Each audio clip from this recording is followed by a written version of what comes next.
કેમ છો વિદ્યાર્થી મિત્રો? આજે આપણે ફરી મળ્યા ત્રીજો પિરિયડ ચેપ્ટર નંબર 5 ભાગીદારનો પ્રવેશ. જો બે લેક્ચર આગળના જોરદાર તૈયાર કર્યા હશે, જોયા હશે તો આજે આની અંદર તકલીફ ઓછી પડશે, કારણ કે આની અંદર છે ને એક નવી વસ્તુ આવે અને નવી વસ્તુ શીખવા માટે જ આ દાખલો લીધો. તો ટાઈમ વેસ્ટ કર્યા વગર સીધા દાખલાની શરૂઆત કરીએ છીએ. ઉદાહરણ નંબર 23 જોઈએ છે, વાંચીએ છીએ, સમજીએ. હું વાંચવાનું શરૂ કરું છું, સમજો ત્યાંથી. ઉદાહરણ નંબર 23. તરાના અને જીનિશા એક પેઢીના ભાગીદારો છે. તારીખ 31/3/17 રોજ તેમની પેઢીનું પાકું શરીર નીચે મુજબ છે.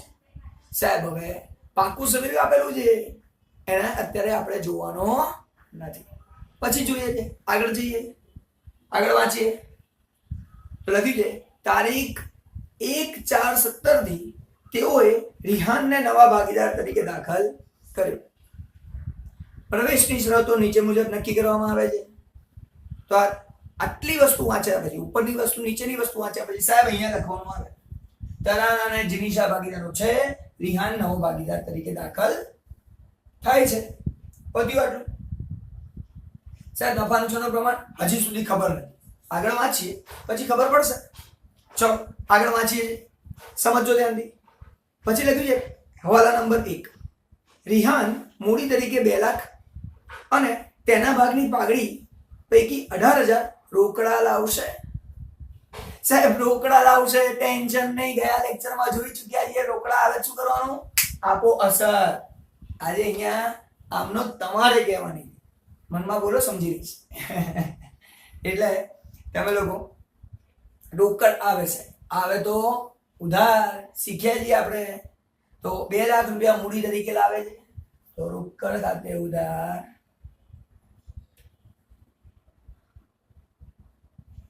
2 લાખ રૂપિયા. સાહેબ જમા કોને કરવાના? રિહાનને, કારણ કે રિહાન મૂડી તરીકે લાવે છે, તે રિહાનના મૂડી ખાતે જમા.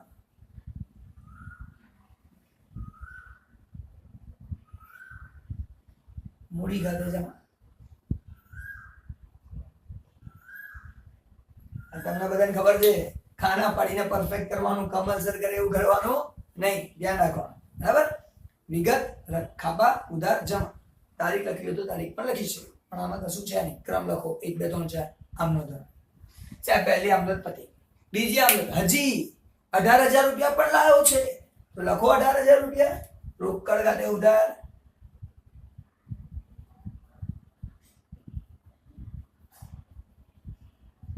પણ આ 18,000 શેના છે? બહુ મહત્વની વસ્તુ છે. શેના છે? સાહેબ પાઘડીના. શું લખાય? તે પાઘડીના પ્રીમિયમ ખાતે જમા 18,000 રૂપિયા. તો 2 આમનો તો થઈ ગઈ. રોકડ આવે છે તો ઉધાર, મૂડી લાવે છે તો રિહાનના મૂડી ખાતે જમા, પાઘડી લાવે છે તો પાઘડીના પ્રીમિયમ ખાતે જમા. આટલું મેં વાંચ્યું. આગળ વાંચું છું, ધ્યાનથી સમજો. પાઘડીના તફાવતની રકમનો હવાલો જરૂર જણાય તો તેના મૂડી ખાતે નાખો. તફાવતનો હવાલો જરૂર જણાય તો મૂડી ખાતે નાખો. સાહેબ આ શું છે સમજાવજો, આગળ આવશે ધીરે ધીરે. આજ તો નવો પોઈન્ટ છે દાખલામાં, બાકી બીજું બધું જૂનું છે, તમને આવડે છે, બીજામાં બહુ માથાકૂટ નથી. તો એ આપણે આગળ શીખીશું. અત્યારે આટલા સુધી તો ખબર પડી ગઈ, આ એક હવાલો પતે આટલે સુધી ખબર પડી ગઈ. હવે આની ખતમ નીકળી. રોકડ ઉધાર, સાહેબ રોકડ ઉધાર બંને ઉધાર લખી નાખો. ઉધાર બાજુ 2 લાખ અને 18,000 સીધે સીધા. રોકડ ખાતે ઉધાર બાજુ 2 લાખ, બીજા લખો 18,000. આ 2 લાખ સામે શું છે? રિહાનની મૂડી ખાતે, તો અહીંયા લખવું પડશે રિહાનની મૂડી ખાતે, તે રિહાનના મૂડી ખાતે. સાહેબ હજી 18,000 ની સામે શું છે? પાઘડીના પ્રીમિયમ ખાતે, એ પાઘડીના પ્રીમિયમ ખાતે 18,000 રૂપિયા. સાહેબ આ રિહાનના મૂડી ખાતે છે, તો રિહાનના મૂડી ખાતે સામા બાજુ લખો અહીંયા 2,00,000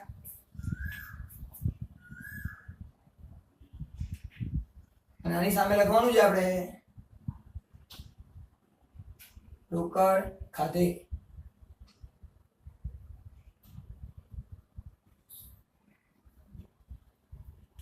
અને આ પાઘડીના પ્રીમિયમ ને આપણે વહેંચી દેવાનું તરાના અને જીનિશા.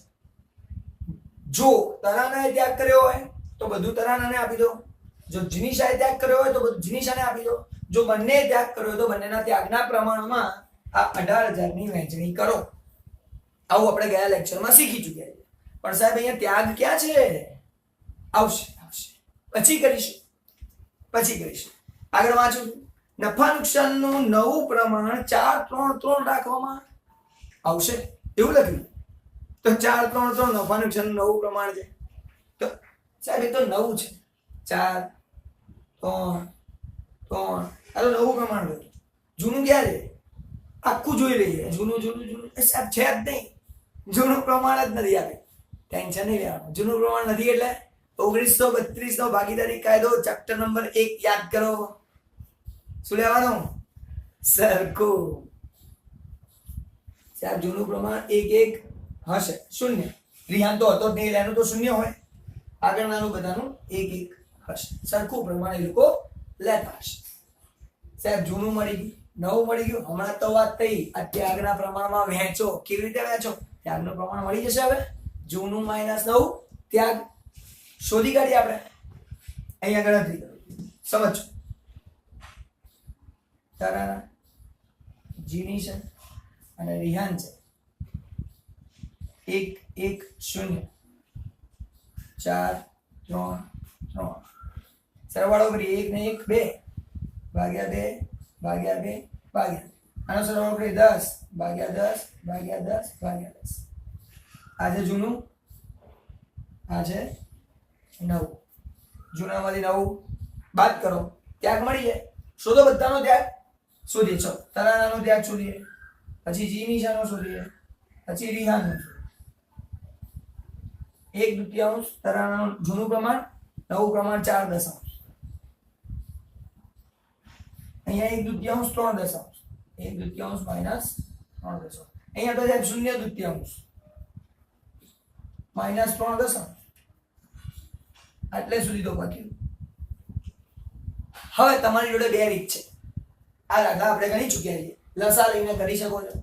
જેને લસા લેતા આવડતા નથી એના માટે શીખવાડી દઉં. લસા લેવા વાળાને આવડે છે તો જાતે કરી નાખશે. જોઈએ 10 એકા ચોકડી ગુણાકાર, 10 એકા 10, 4 દુ 8, બંનેનો ગુણાકાર 20. સાહેબ 10 માંથી 8 જાય 2/20. ફરી ચોકડી ગુણાકાર, 10 એકા 10, 3 દુ 6, 10 દુ 20. 10 માંથી 6 જાય 4/20. 10 0 0, 3 દુ 6, 10 દુ 20 -6/20. આને મારે કરાવવાની કોઈ જરૂર છે નહીં, તમને આવડે જ છે. પણ સમજવાનું શું છે સાહેબ? આ છે મારો ત્યાગ, આ બી છે મારો ત્યાગ, પણ આ છે મારો લાભ. ત્યાગના સૂત્રમાં માઇનસ જવાબ આવ્યો એટલે લાભ. અને એવું જોઈએ ને, આ રિહાન છે, નવો ભાગીદાર આવે છે તો હવે એ લાભ મેળવશે ભવિષ્યમાં. અને આ બે ત્યાગ કર્યો. નીચે 20 સરખા છે તો આપણે સરળતાથી સમજી શકીએ. 2 અને 4 એ ત્યાગનું પ્રમાણ થયું. ચાહે ભાગ્યા 2 થાય છે બંનેને તો બંનેને ભાગો. 1/2 આ થયું ત્યાગનું પ્રમાણ. કોઈ પણ લખી શકો. આપણે તો દાખલા બનાવવા માટે ત્યાગનું પ્રમાણ જોઈએ. આ જે 18,000 રૂપિયા છે એને આપણે વેચવાના છે. બસ આપણું કામ એટલું જ. તો કરી નાખીએ. 1 અને 2 ના પ્રમાણમાં પાઘડીના પ્રીમિયમને વહેંચી નાખીએ. તો જો પાઘડીનું પ્રીમિયમ વેચવું તો ઉધાર, અહીંયા જમા છે એને હવે વેચીએ તો ઉધાર કરો. કોઈ પણ વસ્તુને વેચવી હોય ને તો જે હોય એનાથી વધુ કરો એટલે તમારો જવાબ તમને મળી જાય. તો પાઘડીના પ્રીમિયમ ખાતે ઉધાર 18,000. જમા કોને કરવું? સાહેબ 2 જણે ત્યાગ કરો તો બંનેને આપી દો. સરખું પ્રમાણ લેવાનું નહીં. સરખું પ્રમાણ નહીં લેવાનું, સમજીને કરવાનું. તે તરાના, તે જીનિશાના મૂડી ખાતે. સાહેબ કેટલા છે? 1 અને 2 ના પ્રમાણમાં. કેવી રીતે કરીએ સાહેબ? તો 6000 12,000 6,000 અને 12,000 આપણે વહેંચણી કરી નાખી. સાહેબ આ હમણાં પતી. બીજો હવાલો વાંચવાથી મને વહેંચણીની ખબર પડી. આ પણ આપણે ગયા લેક્ચરમાં શીખી ચૂક્યા છીએ. આ પણ આપણા માટે નવું થઈ. નવું તો ઓલું છે, તફાવત રે તો મૂડી ખાતે અસર આપો. આવશે ધીરે ધીરે. હવે આની ખતવણી કરી દઈએ. પાઘડીના પ્રીમિયમ ખાતે ઉધાર. સાહેબ પાઘડીનું પ્રીમિયમ ખાતું જ નથી ને, નહીં લખવાનું. મૂડી તો જમા થાય ને. એટલે જો આજે 18,000 હતા એ બંનેને વહેંચી મારે. કયા પ્રમાણમાં? સરખા નહીં, ત્યાગના પ્રમાણ. લખી નાખીએ 6,000 અને 12,000.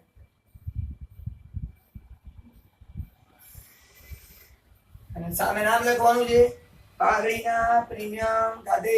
પાઘડીના પ્રીમિયમ ખાતે તમારા આખું નામ લખવાનું છે. મેં શોર્ટમાં લખ્યું છે. સર પતી ગયો. બીજો હવાલો કમ્પ્લીટ. કોઈ ઉપયોગ નહીં બીજો. આગળ જઈએ. ત્રીજો હવાલો. પાઘડીનું મૂલ્યાંકન ₹1 લાખ કરવામાં આવ્યું. સાહેબ આ શું છે પાછું? હંમેશા સમજજો. જે તમને લોકોને મૂલ્યાંકન આપ્યું હોય હવે આની જરૂર નથી એટલે આપણે છોડી દઈએ છીએ. આપણે ત્યાગના પ્રમાણની જરૂર છે. 1 અને 2 ત્યાગનું પ્રમાણ.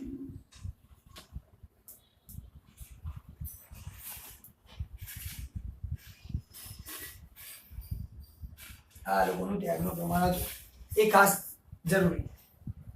હવે પાઘડીનું મૂલ્યાંકન ₹1 લાખ થયું એટલે આપણી પેઢીની પાઘડી કેટલી? ₹1 લાખ. કુલ ₹1 લાખ છે. તો અહીંયા લખું પહેલા ₹1 લાખ.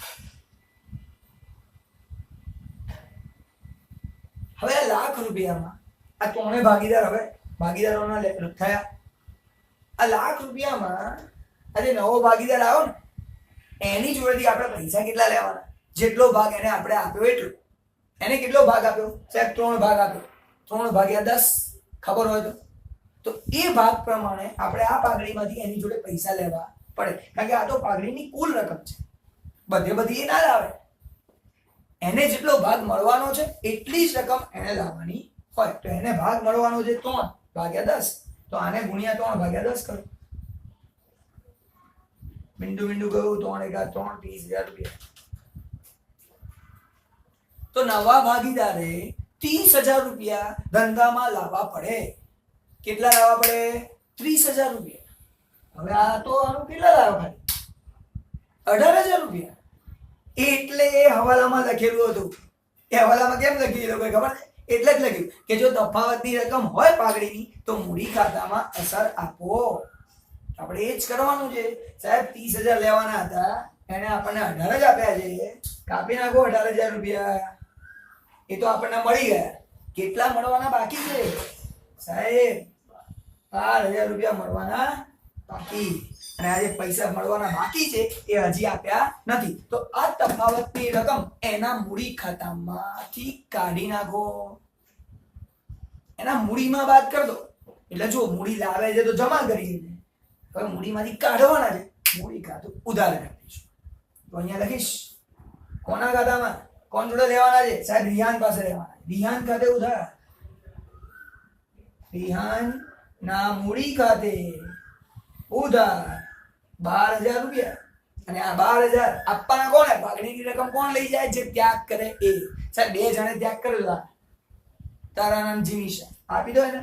તે તારાના તે જીનિશાના મૂડી ખાતે કયા પ્રમાણમાં? સાહેબ 1 અને 2 ના પ્રમાણમાં. 1 અને 2 ના પ્રમાણમાં આને આપણે વહેંચવાનું છે. ટેન્શન લીધા વગર ફટાફટ વહેંચી મારવાનું. એટલે આપણું કામ શરૂ થઈ. ચાલો હવે કેટલા વહેંચવાના છે? 12,000 ને વહેંચવાના. તો કેવી રીતે વહેંચાય?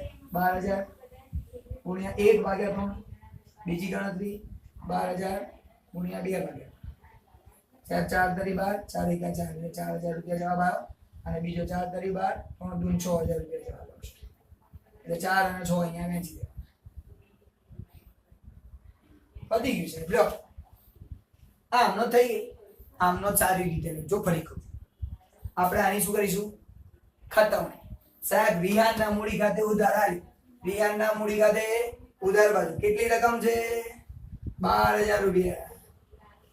અહીંયા લખીશ 12,000 રૂપિયા. પણ 12,000 માં પાછા સામે બે જણ છે.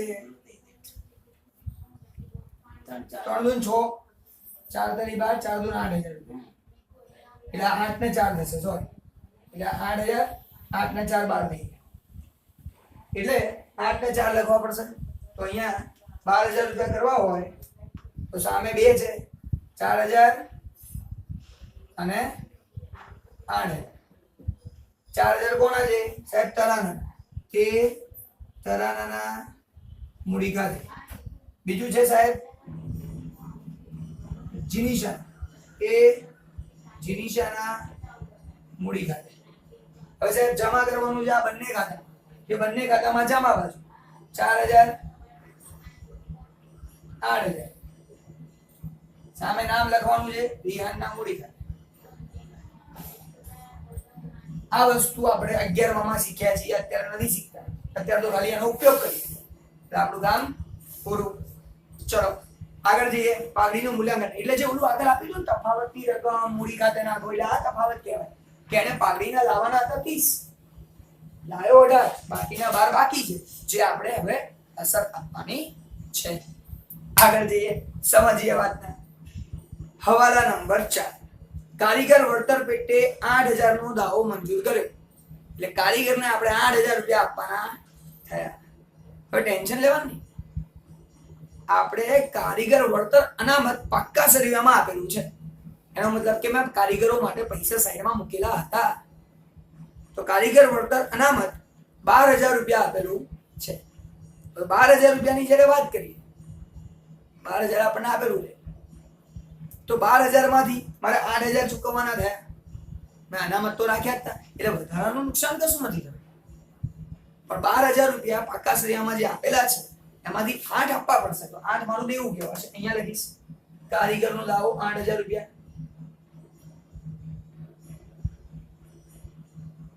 કારીગરનો દાવો 8,000 રૂપિયા જે મારે ચૂકવવા પડશે. હવે 12 માંથી 8 જ ચૂકવવા પડશે.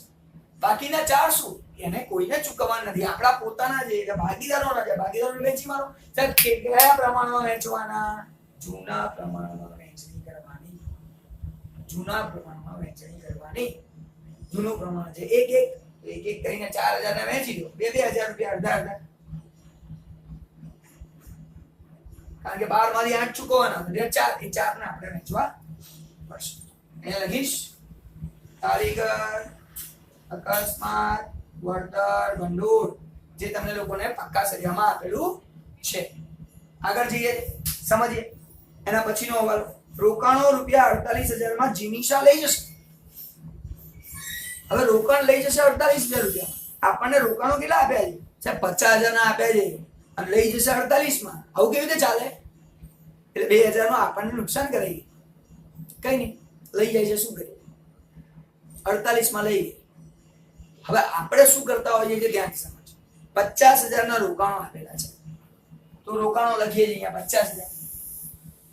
હવે 48 માં લઈ જાય એટલે રોકાણો તો અહીંયા 0 થઈ ગયા છે જ નહીં, પણ 2,000 નું શું થઈ ગયું?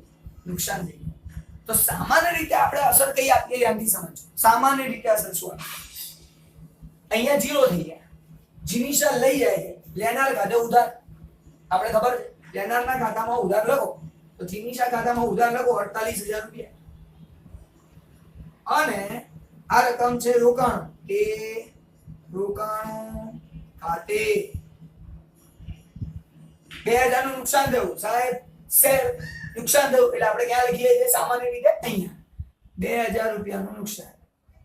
અને 2,000 રૂપિયા ક્યાં લખાય? અને લખાય અહીંયા રોકાણો ખાતે.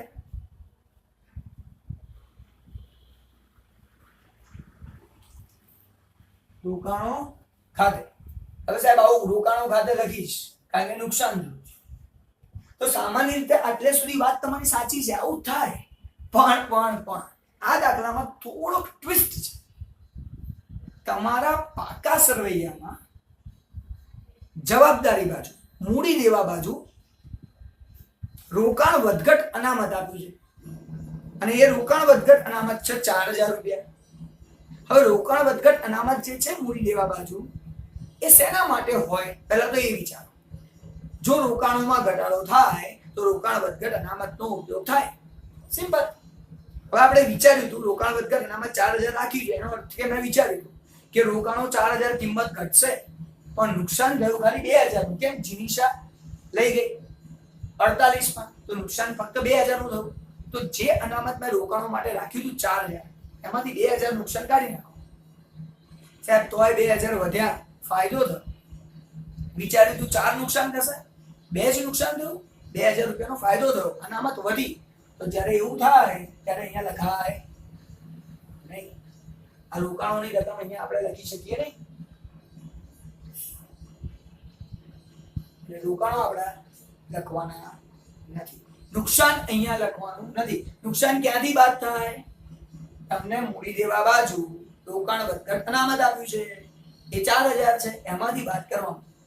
ને 4 માંથી 2000 તો 2 રોકાણ વધઘટ અનામત વધ્યું. પણ રોકાણ વધઘટ અનામત લખવાનું નથી. એ તો કોનું છે? ભાગીદારોનું. વહેંચી માંગો. તો ભાગીદારોને સરખા પ્રમાણમાં 4000 માંથી 2 ગયા. હવે 2 વહેંચી માંગો તો 1000 રૂપિયા અહીંયા વહેંચવાના આવશે. કારણ કે અહીંયા સરખું પ્રમાણ છે, જૂનું પ્રમાણ.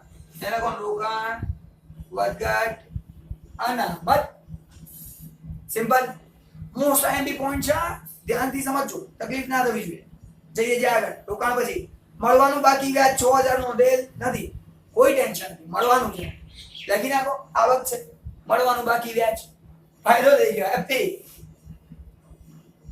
મળવાનું બાકી વ્યાજ 6000 રૂપિયા નોંધી કાઢ્યા, જે આપણે લખવાના છે. મળવાનું બાકી વ્યાજ 6000 નોંધેલ નથી, જે આપણે નોંધો આપણે. ચલો હવે ફાયદો થયો કે નુકસાન થયું? સાહેબ ફાયદો થયો.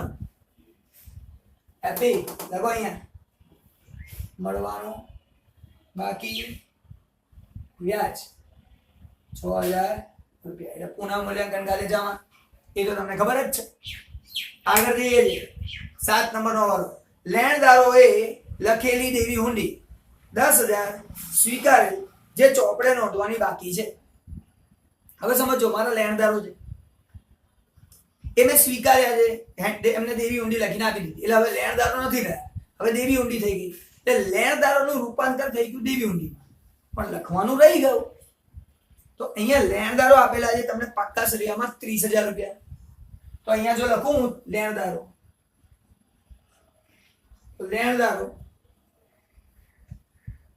30000 રૂપિયા આપેલા છે, એમાંથી સાહેબ 10000 ની હુંડીમાં ફેરવાઈ ગયા. તો એ કાઢી નાખો, એ હવે અહીંયા રહેતા નથી, એ તો બની ગયા આપણા હુંડી. 10 અહીંથી કાઢી નાખો, વધે કેટલા? 20000 રૂપિયા. અને હુંડી વધી. હવે અંદર હુંડી આપેલી છે નથી, હુંડી પાક્કા સરિયામાં હુંડી આપેલી નથી, તો હુંડી લખી નાખો. દેવી હુંડી કાઢે 10000 રૂપિયા. તો સમજો ધ્યાનથી, લેણદારો એ હુંડીમાં ફેરવાઈ ગયા 10000 વાળા. તો લેણદારો 30 માંથી થઈ ગયા 20 અને 10000 બની ગયા હુંડી. આમાં કોઈ ફાયદો એ નથી, નુકસાન એ નથી, ખાલી ફેરવાઈ ગયા. એટલે અહીંયા કોઈ અસર આપવાની નથી. આગળ જોઈએ શું આપેલું. જમીન મકાનની ચોપડે કિંમત તેની બજાર કિંમત કરતા 20% ઓછી છે. Most IMP. જમીન મકાનની ચોપડે કિંમત, હવે છે ને અહીંયા લખું છું થોડું. એક તો ચોપડે કિંમત હોય, બીજું બજાર કિંમત હોય. હવે એમ કહે છે કે ચોપડામાં જે કિંમત છે એ બજાર કરતા 20% ઓછી છે. બજારમાં કેટલી? ધારો કે 100, તો એમાંથી 20 કાપી નાખો. ચોપડામાં કેટલી? 80. આ તમને ખબર પડવી જોઈએ. ચોપડે કિંમત 20% ઓછી છે, એટલે ચોપડામાં જે આપી છે એ 20 ઓછી છે, તો 80 છે. 100 હોય તો એ 80 છે. તો આ ગણતરી જો થઈ ગઈ. હવે ચોપડે કિંમત સાહેબ ક્યાં છે? જે પાક્કા સર્વેમાં આપેલી કિંમત છે એ ચોપડે કિંમત છે. પાક્કા સર્વેમાં આપેલી કિંમત ચોપડે કિંમત કહેવાય. તો સાહેબ પાક્કા સર્વેમાં કેટલી છે? જમીન મકાન 1 લાખ રૂપિયા. તો આની સામે લખીશું 1 લાખ રૂપિયા.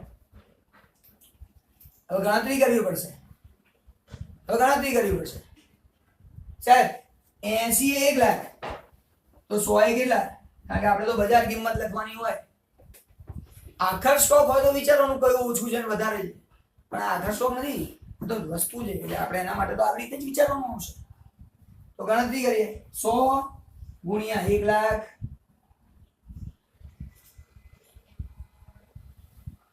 ભાગ્યા 80. તો જ્યારે તમે આ ગણતરી કરશો ત્યારે તમને લોકોને જમીન અને મકાનની કિંમત મળશે 1,25,000 રૂપિયા. તો આ જગ્યાએ જમીન મકાનની કિંમત, બજાર કિંમત આપણે લખવાની હોય. તો બજાર કિંમત મળી ગઈ, કારણ કે ચોપડે કિંમત તો હતી જ, બજાર કિંમત નહોતી. અને ચોપડે કિંમત હતી એ ઓછી હતી, 20% ઓછી હતી, તો એ 80 હતી. તો 80 આટલા, તો 100 એ કેટલા કરીને શોધી કાઢી. હવે અહીંયા લખીશ જમીન મકાન હતા કેટલા સાહેબ? 1 લાખ રૂપિયા હતા. વધારો થયો, વધતા વધારો, કેટલો વધારો થયો? 25,000. અહીંયા લખીશ 25,000. બહાર રકમ લખીએ 1,25,000. સાહેબ ઈઝી થઈ ગયો. જમીન મકાનની કિંમત વધી, હેપી, મજા આવી ગઈ. લખો અહીંયા 25,000 ફાયદો. જમીન મકાન ખાતે. તો આ હવાલો પણ મહત્વનો. ચોપડામાં જે આપી છે એ 20 ઓછી છે, એટલે પાક્કા સરિયામાં આપી છે એ 20 ઓછી છે. તો એટલા માટે આપણે ગણતરી કરી. એ 80 છે તો 100 એ કેટલા શોધી કાઢ્યા. આગળ ચૂકવેલ પ્રીમિયમ માંથી 12,000 આવતા વર્ષે આગળ લઈ જવાના છે. એનો મતલબ કે અગાઉથી ચૂકવેલ વીમા પ્રીમિયમ છે. તો અગાઉથી ચૂકવેલ આપણી મિલકત છે, તો તમારા માટે નવું છે જ નહીં. અગાઉથી ચૂકવેલ વીમા પ્રીમિયમ. સાહેબ કેટલા રૂપિયા આપી છે વીમા પ્રીમિયમ? 12,000 રૂપિયા. 12,000 રૂપિયા લખો. સાહેબ ફાયદો થઈ ગયો, જોરદાર. આવતા વર્ષે ચૂકવાઈ ગયા, આવતા વર્ષે ઓછા ચૂકવા. ફાયદો અહીંયા 12,000 રૂપિયા. અગાઉથી ચૂકવેલ વીમા પ્રીમિયમ. આગળ વાંચીએ. સાહેબ આગળ તો કઈ છે જ નહીં. પુનઃ મૂલ્યાંકન ખાતું બનાવો, ભાગીદારનું મૂડી ખાતું બનાવવું કરતા આપણે કે ના કે બધું બનાવી દઈએ છીએ. હવે આમ નોંધ લખી જ નાખવાની. આપણે આમ નોંધ બી લખી નાખવાની. આમ તો લખતા શીખવાડી છે. આના પરથી આમ નોંધ લખી શકાય, આના પરથી લખી શકાય, આના પરથી લખાય, રોકડ પરથી લખાય, બધા પરથી આમ નોંધ લખી શકાય. અને જે આમ નોંધ લખાઈ ગઈ હોય એ ફરી નહીં લખવાની પાછી, ધ્યાન રાખવાનું. તો સાહેબ આ તો પૂરું થઈ ગયું. ખેલ ખતમ, પૈસા હજમ, બધા હવાલા પત્યા સાહેબ. હવે ખાસ જે લખવાનું આપણી બાકી છે પાક્કું સરવૈયું વાંચવાનું. પાક્કું સરવૈયું કેવી રીતે વાંચી? તો સમજો, હું સ્ટાર્ટ કરું છું. આપણી મિલકતો બાજુ પાઘડી.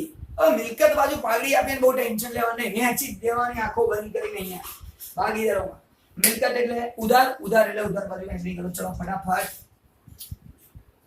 એ પાઘડી કાઢ. સાહેબ પાઘડી આપી છે 14,000 રૂપિયા. જૂના પ્રમાણમાં 7 કરીને વહેંચી મારું. 7,000 7,000 વધ્યું. આગળ જે બીજું જમીન મકાન. સાહેબ થઈ ગયું જમીન મકાન, કશું કરવાની જરૂર નહીં. યંત્રો સાહેબ નહીં થયું. ક્યાં છે? લખો. નથી તો લખો. યંત્ર આપે છે આપણને 80,000. લખો અહીંયા યંત્રો 80,000.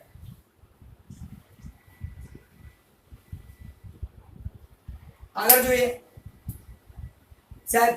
પછી આપેલું છે રોકાણો. રોકાણો શૂન્ય થઈ ગયા, લઈ ગઈ જીનિસા ઘરે લઈ ગઈ. આપણી જોડે કશું છે જ નહીં, પતી ગયું રોકાણો ની. સાહેબ દેવાદારો. દેવાદારો સાહેબ નથી લખ્યું, લખો. નથી લખ્યું, લખો. દેવાદારો કેટલા છે સાહેબ? દેવાદારો તો દેવાદારો આપ્યા છે પણ 70,000 રૂપિયા. તો લખીએ છીએ 70,000 રૂપિયા. આગળ જઈએ. સ્ટોક. સાહેબ અહીંયા સ્ટોક નથી લખ્યો, લખો. સ્ટોક કેટલો છે? તો સ્ટોક આપેલો છે 40,000 રૂપિયા. લખો 40,000 રૂપિયા. આગળ જોઈએ. સંશોધન અને વિકાસ ખર્ચ, નફા નુકસાન ખાતું, આ બંને રકમો આપેલી છે. ટેન્શન લેવાનું નહીં. આ બંને અવાસ્તવિક મિલકતો છે, એક લિસ્ટ બનાવતા જાઓ, જેમ જેમ લેક્ચર ભરતા જાઓ, જેમ જેમ તમે દાખલો ગણતા જાઓ, એક લિસ્ટ બનાવો અવાસ્તવિક મિલકતો જે દાખલાઓમાં આવતી હોય. એટલે શું થાય, એ વેચી જ દેવાની આંખો બંધ કરી, આંખો ખોલીને વેચવાની, કારણ કે બરાબર લખવાનું. એટલે આપણે સંશોધન ખર્ચ અને નફા નુકસાન ખાતું બંનેને વહેંચી દેવાની. અને અહીંયા ઉધાર છે એવું આપણે કહીએ, ઉધાર બાકી કહેવાય, ઉધાર બાજુ વહેંચી દો. અહીંયા તો સંશોધન ખર્ચ છે 8,000, તો 4,000 4,000 વહેંચીશું. અને નફા નુકસાન છે 10,000, તો 5,000 5,000 વહેંચીશું.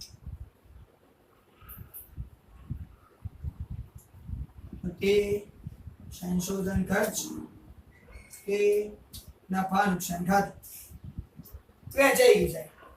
આપણી મિલકતો પતી ગઈ. હવે જોઈએ દેવા બાજુ. તો દેવા બાજુ શરૂઆતમાં આપેલું છે મૂડી, તરાના અને જીનિસા, બાકી આગળ દાવા બાદ આવ્યા. અને સાહેબ મૂડી દેવા એટલે જમા બાજુ જોઈએ 1,90,000 ને 1,21,000.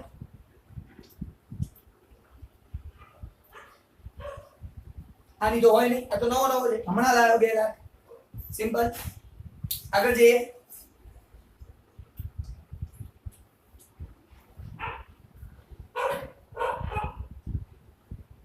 પછી આ બધું છે કારીગર વળતર અનામત. સાહેબ કારીગરને ચૂકવવાનો હિસાબ પતી ગયો તો કશું બાકી નથી. પછી રોકાણ વધઘટ ફંડ. સાહેબ રોકાણ વધઘટ ફંડનો હિસાબ બી આપણે કરી નાખ્યો તો કોઈ બાકી નથી. Provident fund. સાહેબ પ્રોવિડન્ટ ફંડ આપણી દેવું છે, તો પ્રોવિડન્ટ ફંડ આપણે લખવું પડશે અહીંયા દેવું તરીકે. આપણું નથી, કર્મચારીઓનું નથી. કર્મચારીના પૈસા પાછા આપી દેવા પડે પ્રોવિડન્ટ ફંડ. 16,000 રૂપિયા આપણે દેવા તરીકે બતાવવાના. ચલો પછી આપેલું છે પ્રોવિડન્ટ ફંડ બધું. ગાલખાત અનામત. ઓ સાહેબ ગાલખાત અનામત તો દેવાદારોમાંથી બાદ થાય. વાત સાચી હતી કે દેવાદારોમાંથી બાદ કરી શકાય. બીજી રીત આવી બી છે, તમે સામે પણ લખી શકો છો. એનો કોઈ ઉપયોગ થયો નથી, કશું માહિતી આપી નથી, એટલે ગાલખાત અનામત જેમ છે એમને એમ લખી નાખીએ. ગાલખાત અનામત. સાહેબ કેટલા છે ગાલખાત અનામતના? 20,000 રૂપિયા. તો અહીંયા લખો 20,000 રૂપિયા. તમે બાદ કરીને પણ લખી શકો છો, અહીંયા પણ લખી શકો છો. બાદ કરીને લખશો તો સરવાળો જુદો આવશે, અહીંયા લખશો સરવાળો જુદો આવશે, દાખલો સાચો પડશે, ટેન્શન નથી. આગળ જઈએ. લેણદારો. સાહેબ લેણદારો થઈ ગયો, પતી ગયો છે. ખર્ચા ચૂકવવાના બાકી. સાહેબ નથી લખ્યા, લખવા પડશે. ખર્ચા ચૂકવવાના બાકી લખવા પડશે. ખર્ચા ચૂકવવાના બાકી. સાહેબ કેટલા રૂપિયા છે? 15,000 રૂપિયા. લખો 15,000 રૂપિયા ખર્ચા ચૂકવવાના બાકી. પતી. સાહેબ મૂડી લેવાય પતી ગયું, મિલકત લેવાય પતી ગયું. હવે ખાલી ખાતા બંધ કરવાનું બાકી રહ્યું. ખાતા બંધ કરી સિવાય કશું કામ બાકી રહેતું નથી. તો આપણે હવે પહેલા ખાતું બંધ કરીએ. પુનઃ મૂલ્યાંકન ખાતું 6, 25 અને 12 આપણને આપેલા છે, એટલે 43,000 રૂપિયા થાય. કરી આ બાજુનો સરવાળો 43,000 રૂપિયા. આ જ સરવાળો અહીંયા લખવો પડશે 43,000 રૂપિયા. અહીંયા સાહેબ બાકી આવશે 43,000 રૂપિયા. આ બાકીને આપણે સાહેબ વહેંચવી પડશે તરાના જીનિસાના મૂડી ખાતે.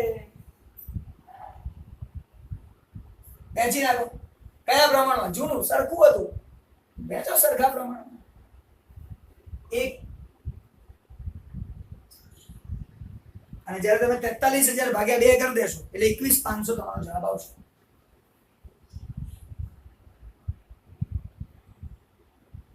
આ 21,500 ની વહેંચણી અહીંયા કરો.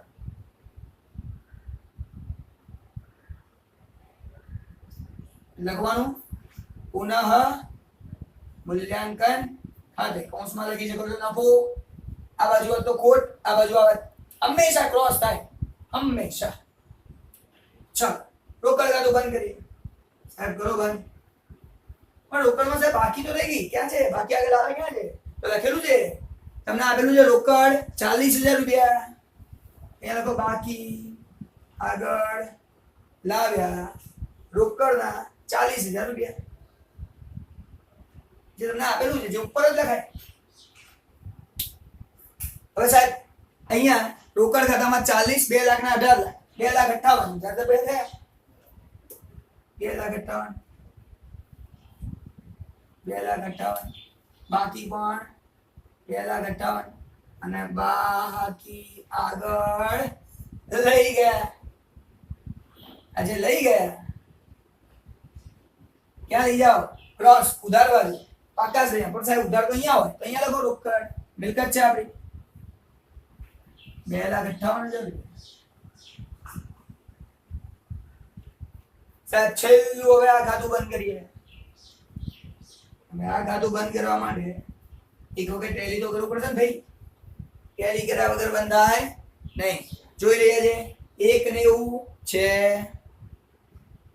2 1 6 છે 4 છે 21,500 છે પરફેક્ટ છે 21,500 1000 2000 8,000 12,000 1 21 બરાબર છે એક પતી ગયો ઉધાર બાજુ જોઈ લઈએ એકવાર તો ઉધાર બાજુ જે રકમ છે એ 48 છે 7 છે 4 છે 5 છે 7 4 5 ઓકે 4 8 સર પરફેક્ટ છે કોઈ ટેન્શન જ નથી ખાલી સરવાળો કરવાનો બાકી રહ્યો તો આપણે સરવાળો કરશો તો પહેલાનો સરવાળો છે 2,24,500 2,24,500 બીજાનો સરવાળો કરશો તો 1,65,500 1,65,500 ત્રીજાનો તો સાહેબ સરવાળો ક્યાં કરવાનો છે એકલો તો છે જે અહીંયા સરવાળો એ સેમ ટુ સેમ અહીંયા લખો 2,24,500 16 5 5 0 0 1,65,500 2 લાખ अच्छा बात बाकी करो અને આ બાકી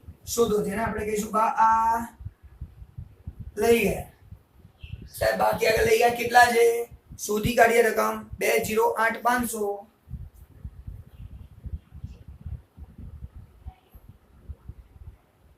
2,08,500 બીજી રકમ આવે છે 1,01,500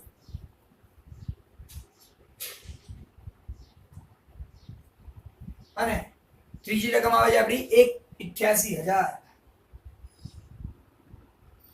આ રકમ ક્રોસ જમા પણ સાહેબ અહીંયા જમા અહીંયા હોય તો અહીંયા લખો ત્રણેયની તરાના જીનિશા ને રિહાન આ બધાની મૂડી સિમ્પલ 2,08,500 1,01,500 1,88,000 ત્રણેયનો સરવાળો 2,08,1,08,500 1,88,500 એટલે જવાબ આવશે 4,98,000 4,98 8 20 10 15 16 અને 20 પરફેક્ટ છે આ બાજુ જોઈ લઈએ 1,25 80 70 પછી 36 સ્ટોકની કિંમત છે એ 36,000 રૂપિયા આપેલી છે અચ્છા એ આપણે ભૂલથી 60 લખી આ સ્ટોક જે છે તમને લોકોને ચોપડીમાં 36,000 આપેલા છે અને જે 40,000 છે એ રોકડ છે એટલે રોકડની રકમ ભૂલથી અહીંયા સ્ટોકમાં લખાયેલી છે તો આપણે ધ્યાન રાખવાનું છે કે સ્ટોક 36 ચોપડીમાં આપેલા છે 40 નથી સ્ટોકની કિંમત 36 છે એમની એનામાં કોઈ ફેરફાર છે નહીં તો 36 રકમ આવી ગઈ પછી 58 આવી ગયું 6,000 આવી ગયા 12,000 આવી ગયા હવે પરફેક્ટ હવે બંને બાજુનો સરવાળો કરીએ સાહેબ સરવાળો કેટલો આવશે 5,87,000